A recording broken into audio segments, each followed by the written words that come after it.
있습니다. 사실 가장 많은 게 이제 이 상속에 관한 건데요. 일단 상속인 먼저 볼게요. 상속 순위.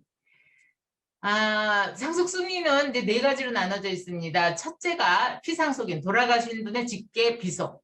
그 다음에 두 번째가 직계 존속, 세 번째가 형제자매, 네 번째가 사촌인의 발계 혈족 그랬는데요. 직계 존비속이라고 하는 것은 우리는 이 상속은 피를 타고 흘러요. 그러니까 그러니까 피상속인을 기준으로 위로 올라가면 존속, 아래로 가면 비속이잖아요. 그러니까 존속은 아버지, 엄마, 할아버지, 할머니, 고조부, 고초부모, 고고조부모 이렇게 내려가고 밑으로는 자식, 그 다음에 손자, 증손자, 고손자 이렇게 내려가는 거죠. 그게 이제 비속입니다. 그 다음에 형제 자매는 형제 자매죠. 돌아가신 분의. 그러니까 1순위가 없으면 그 다음 2순위로 넘어가는 거고 2순위가 없으면 3순위가 넘어가는 거고 3순위가 없으면 이제 4순위는 사촌인의 반계혈족 그랬어요. 반계혈족. 네. 이랬을 때 이 순위에 같은 순위의 상속인이 수인이 있을 때 여러 명일 때는 최근친을 그러니까 여기에서는 모르겠어요. 직계 비속이면은 예를 들어서 자식도 있고 손자가 있다. 그럼 최근친은 자식이겠죠. 그렇죠? 그 직계 비속이 없이 죽었는데 존속이 부모만 계신 게 아니고 할아버지 할머니도 계셨다. 그러면 부모가 최근친이니까 부모가 순위가 된다 이거예요. 네. 그 다음에 등친 등의 상속인이 여러 명이다. 그러니까 같은 동친의 상속인이 여러 명일 때는 공동 상속인이 된다. 그러니까 형제자매 여러 명일 수 있잖아요. 그 다음에 부모, 직계 존속 여러 명일 수 있는 거고 귀속도 당연히 여러 명일 수 있고 그렇기 때문에 이거는 공동 상속인이 된다. 여기서 하나는 태아, 아직 태어나지 않은 아기가 아니죠. 태어나지 않은 태아도 상속 순위에 있어서는 이미 출생한 것으로 본다 이렇게 했는데요. 이것은 전제는 뭐냐면은 태아가 살아서 태어나는 걸 조건으로. 그쵸? 상속 순위에 넣어주긴 넣어주는데 지금 뱃속에 있는 애한테 상속을 할 수 없잖아요. 그러니까 뱃속에 지금 임신 중인데 아버지가 죽었다라고 하면은 아기가 태어날 때까지 상속을 정지시켜 놓기도 합니다. 그 다음에 이제 대습상속이라고 하는 게 있어요. 이거는 뭐냐면은요. 상속인이 될 직계 비속 또는 형제자매가 상속 개시 전에 죽었어요. 또 상속 개시 전에 결격자가 됐어요. 상속을 못 받는. 그랬을 때 사망하거나 상속 결격자가 된 사람의 직계 비속. 그러니까 예를 들어서 이제 자식이 5명이 있었는데 큰아들이 부모보다 먼저 사망을 했어요. 그런데 그 큰아들이 결혼을 해서 처도 있고 자식도 있었다. 그러고 나서 이제 이 부모가 돌아가셨을 때 큰아들 몫을 누가? 큰아들의 배우자와 자식들이 이거를 이제 상속하는 거죠. 네. 아니지. 배우자는 상속이 안 되죠. 직계 비속이니까 이제 큰아들의 자식들이 상속을 하는 거예요. 그런데 이 직계 비속이 순위는 어떻게 되냐면은요. 그 직계 비속이 있는 때는 그 직계 비속이 사망하거나 결격자가 된 자의 순위에 가름해서 상속인이 된다 그랬으니까 이건 무슨 얘기냐면은요. 어떤 분은 또 그런 질문을 하시더라고요. 제가 지금 들어드린 것처럼 5명의 상속인이 있는데 큰아들이 먼저 죽었다. 근데 거기에 자식이 2명이 있었다. 그러면 이 2명이 각각의 몫을 해서 우리가 6분의 1씩 나눠가 지금은 이제 미혼 기혼 따지지 않고 남성 여성 따지지 않고 자식은 똑같이 일이래요. 옛날 우리 법전에 보면은요 어떻게 돼 있냐면요 여자 남자가 달랐고요. 당연히 여자를 조금 줬죠. 그 다음에 여자도 또 결혼을 했냐 안 했냐고 또 달랐어요. 심지어는 어느 정도까지 차이가 났었냐면요. 결혼한 여자는 25%뿐이 못 받았어요. 네. 그 다음에 호주 상속하는 큰아들은 1.5배를 받고, 그러던 게 지금은 아주 공평하게 결혼을 했든 안 했든 딸이든 아들이든 나누지 않고 법정 상속은 똑같이 1입니다. 다만 배우자만 이제 좀 0.5를 더 받죠.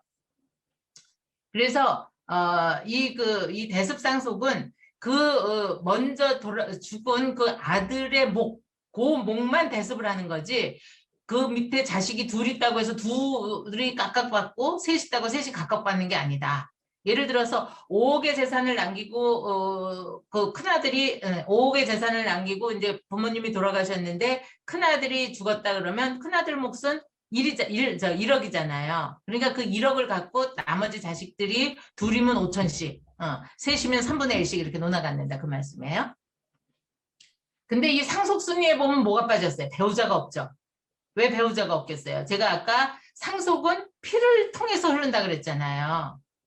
근데 배우자하고 그 돌아가신 분하고는 피를 나눈 적이 없잖아요. 어떤 분은 그러더라고요. 우리 수혈했는데요. 그러는데 수혈해서 피 나눈 거하고 다릅니다. 예. 이거는 부모로부터 이어받은 피. 근데 배우자는 그렇기 때문에 원래는 상속인에 안 들어가요. 피를 통해서 피를 나눈 적이 없기 때문에 그렇기 때문에 특별한 규정을 둬놨어요. 배우자에 대해서.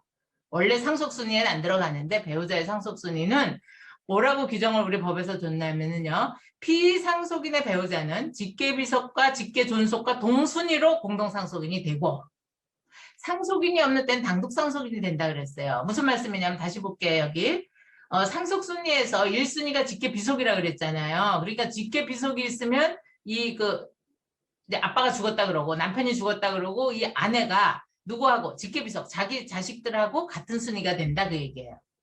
그런데 자식이 없어. 자식이 없이 남편이 죽었어. 그러면 이제 이 직계존속 시부모님이 이제 그 상속인이 되잖아요. 그러면 그 상속인과 이 배우자가 같은 동순위가 되는 거야. 공동상속인이 되는데 문제는 근데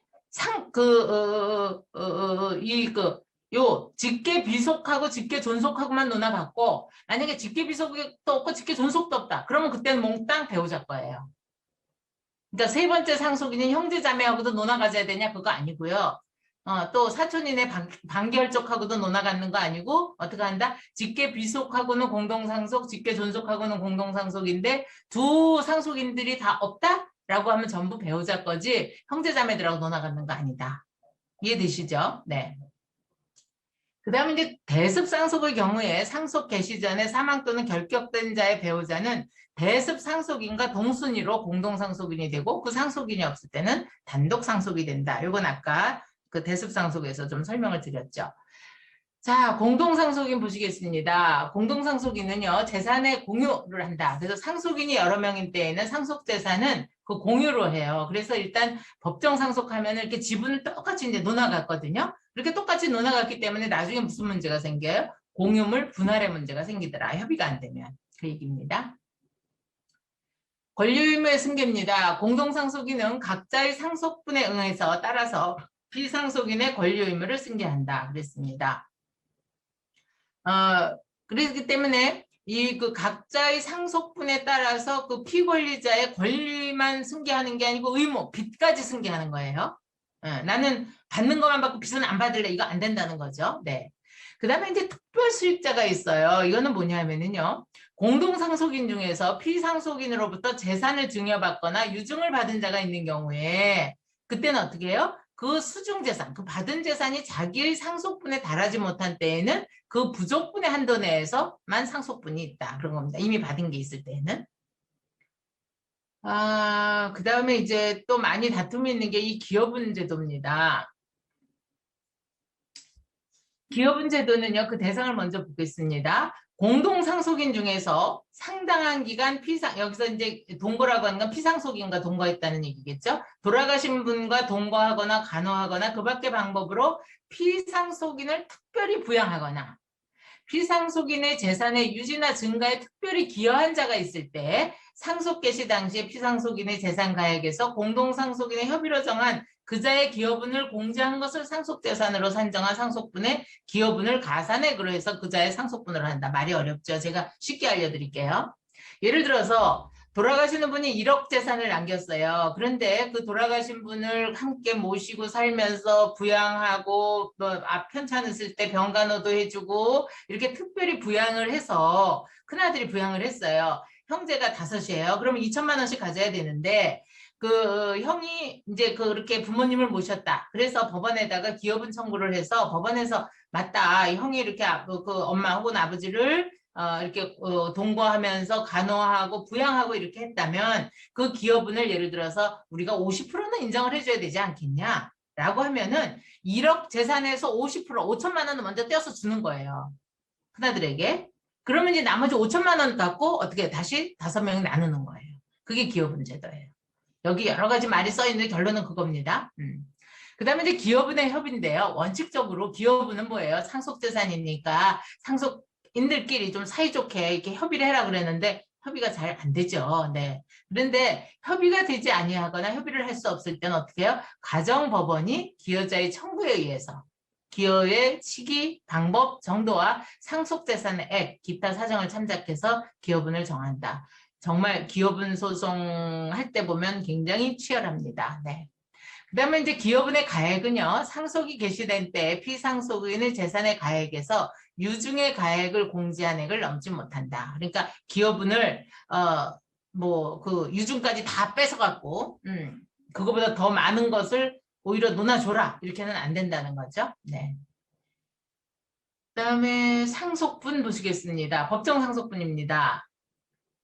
동순위의 상속분은 균분으로 한다 그랬습니다. 아까 1순위 직계비속, 직계비속이 10명이라 그래도 똑같이 논아가야 되는 거고 직계존속도 마찬가지입니다. 형제자매 마찬가지고요. 그런데 피상속인의 배우자의 상속분은 직계비속 또는 직계존속 상속분의 5할을 가산한다. 그러니까 1.5를 갖는 거죠. 예를 들어서 계산하기 편하게 3억 5천이 있는데 3억 5천이 있는데 자식이 2명이고 마누라가 있었다. 그러면 부인은 1억 5천, 자식은 1억, 1억씩 3억 5천을 이렇게 논아갖는다. 그게 0. 그러니까 5할을 더하는 거니까요. 네. 대습상속분 아까 제가 말씀드린 거 여기 나온 겁니다. 사망 또는 결격된 자의 가름에서 상속인이 된 대습상속자죠. 상속분은 사망 또는 결격된 자의 상속분에 의한다. 아까 말씀드렸죠. 그 돌아가신 분의 것만 갖고 1억을 갖고 논아가는 거지 우리를 두 몫으로 쳐서 6분의 1씩 나눠 가져라 이건 안 된다는 거예요.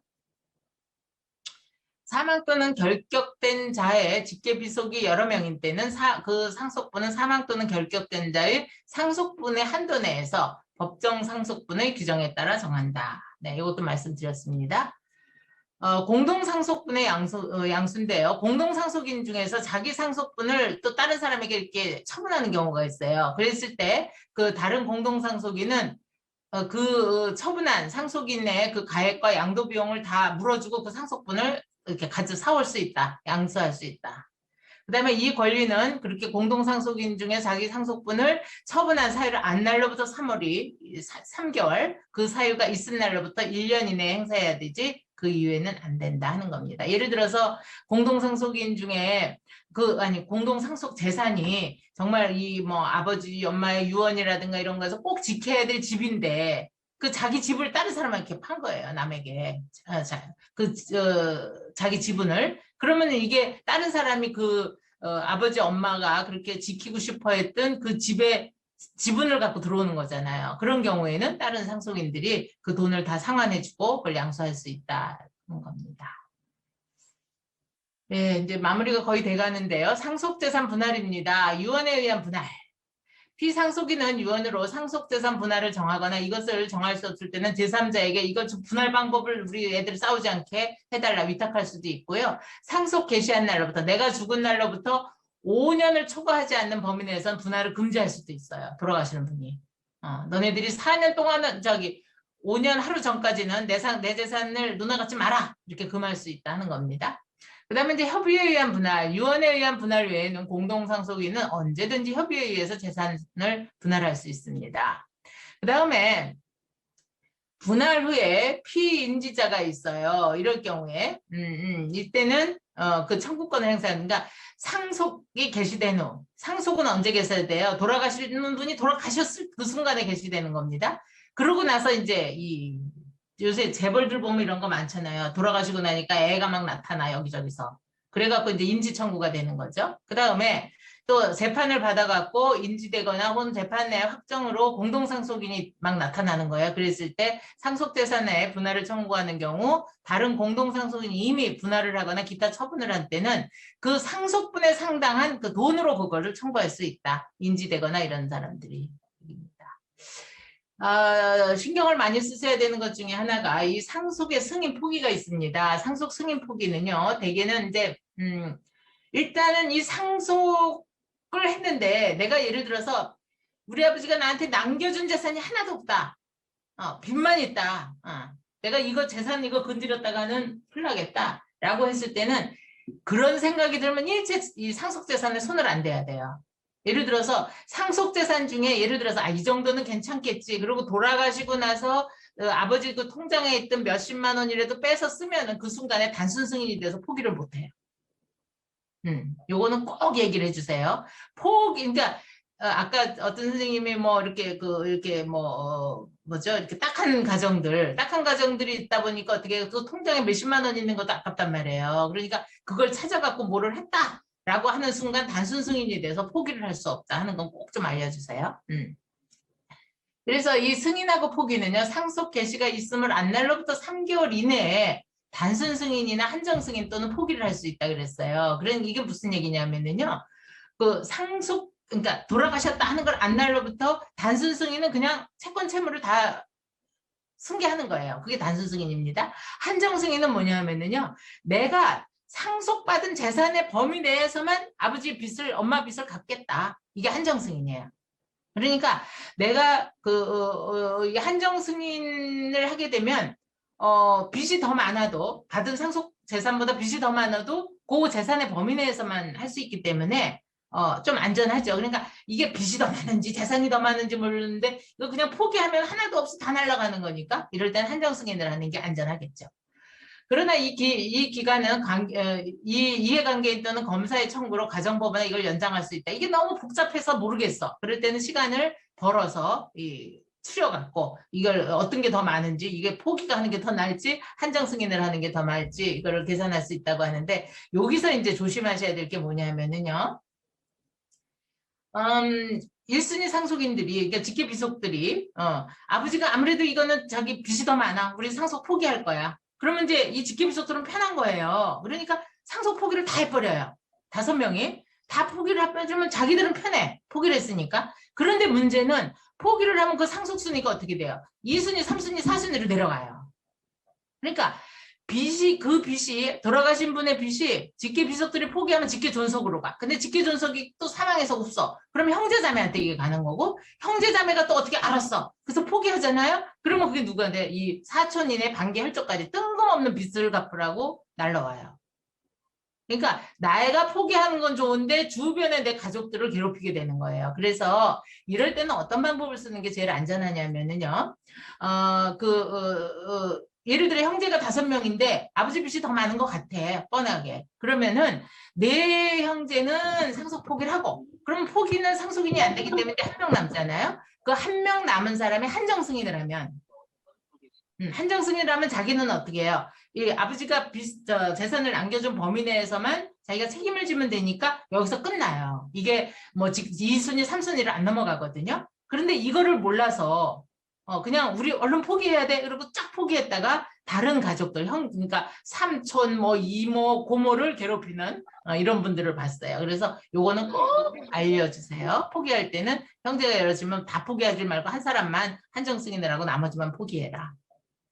상속재산 조사할 수 있는 거고요. 그 다음에 특별 한정 승인은 이건 뭐냐면요, 과거 이게 없던 게 이제 생긴 법인데요.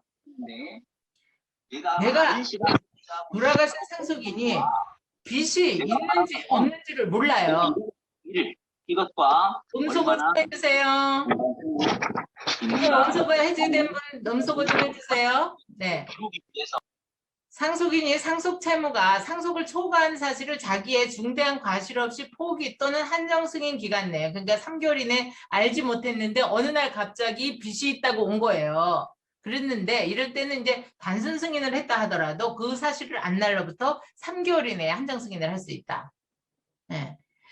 이건 뭐냐면 과거에는 이게 없기 때문에 3개월 지나면 무조건 단순 승인이 됐어요. 그런데 빚이 있는 걸 알았어야 한정 승인을 했을 거 아니에요. 근데 빚이 있는 걸 몰랐는데 단순 승인을 하고 나서 빚이 있는 걸 알게 된 거예요. 그랬을 때는 그걸 안 때로부터 3개월 이내에 한정 승인할 수 있는 특별 한정 승인의 규정을 둔 겁니다. 이게 마지막이죠. 유류분. 유류분이라고 하는 건 뭐냐면요, 아까 제가 말씀드린 대로 5형제가 있는데 그 중에서 한 형제인데 몰빵해서 전부 유중을 해버렸다. 5억의 재산을. 그러니까 원래는 1억, 1억, 1억씩 누나 가져야 되는데 그거를 큰 형이 다 가졌다라고 했을 때 나머지 형제들에 대해서 찾을 수 있는 권리예요. 그걸 유류분이라고 해요. 그래서 직계비속과 배우자는 그 법정 상속분의 2분의 1. 예를 들어서 아까 이제 5억의 재산을 큰아들에게 다 주고 아내가 엄마가 남은 거예요. 그랬을 때 이 자식들이 원래는 111, 엄마가 1.5 갔잖아요. 그런데 그 자식들은 11의 그 반, 2분의 1, 그러니까 0.5씩을 내 걸 내놔라고 찾아올 수 있는 거예요. 유류분 제도라고 하는 것은 어떻게 보면 그 상속의 의미를 그 청산, 그러니까 부친이나 모친이 돌아가셨을 때 청산의 의미도 갖고 있지만 어떻게 보면은 가족의 그 부양의 의미도 갖고 있는 거거든요. 그래서 최소한 이 정도는 지켜주자 하는 겁니다. 그래서 자기가 찾을 수 있는 것을 2분의 1씩 직계비속과 배우자는 찾을 수 있고요. 직계조순속하고 형제자매는 상속분의 3분의 1만 찾아올 수 있어요. 이게 유류분입니다. 그리고 아까 반계혈족은 없어요. 유류분 같은 거. 유류분의 계산은 피상속인의 상속 개시 시에 있어서 가진 재산의 가액을 증여재산의 가진 재산의 가액에다가 증여재산 가액을 계산하고 채무를 전액 공제해서 산정하고요. 조건부 권리나 존속기간이 불확실한 권리는 가정법원이 선임한 그 감정인 평가에 의해서 가액을 정한다 하겠습니다. 여기에 이제 산입될 증여는요, 상속 개시 전 1년 전에 한한 것에 한해서 이 가액을 산정하고요. 당사자 쌍방이 유류분 권리자의 손해를 가할 걸 알고 증여할 때는 1년 전에 한 것도 같다 그랬는데요. 이거는 무슨 얘기냐면은 원래는 1년 이내에 증여한 것만 이 유류분 계산을 해야 되는데 뭐 10년 전, 20년 전에 했다 하더라도 이거를 너만 가져라고 넘긴 거, 그럼 쌍방이 안 거잖아요. 그랬을 땐 1년 전에 한 것도 다 유류분 재산에 산입할 수 있다 하는 겁니다. 마지막 장입니다. 유류분 반환 순서와 시효인데요. 반환 순서는 증여에 대해서는 유증을 먼저 반환받고 증여를 받아라 하는 거고요. 그 다음에 소멸시효는 그 반환 청구권, 유류분 권리자가 유류분 상속 개시와 반환해야 될 증여나 유증이 있는 걸 안 날로부터 1년 이내에 해야 돼요. 1년이 지나면 그걸 알고 나서도 에이 말지 이랬다가 냉중에 속상하다고 내 거 다시 내놔. 이거 1년 지나면 안 된다는 거예요. 그 다음에 상속이 개시된 때로부터 10년이 지나도 안 되고요. 이거는 소멸시효라 그래서 이건 할 수가 없습니다. 뭐 할 게 많아서 이거 9시간짜리를 제가 지금 거의 한 50분 우리 최 선생님이 얘기한 것보다 10분을 오버를 했는데요. 여기에는 이제 대습상속, 특별수익자, 상속분, 대습상속분에 관한 규정을 준용한다까지 하면서 강의는 마치겠습니다. 예. 강의는 일단 마쳤고요. 제가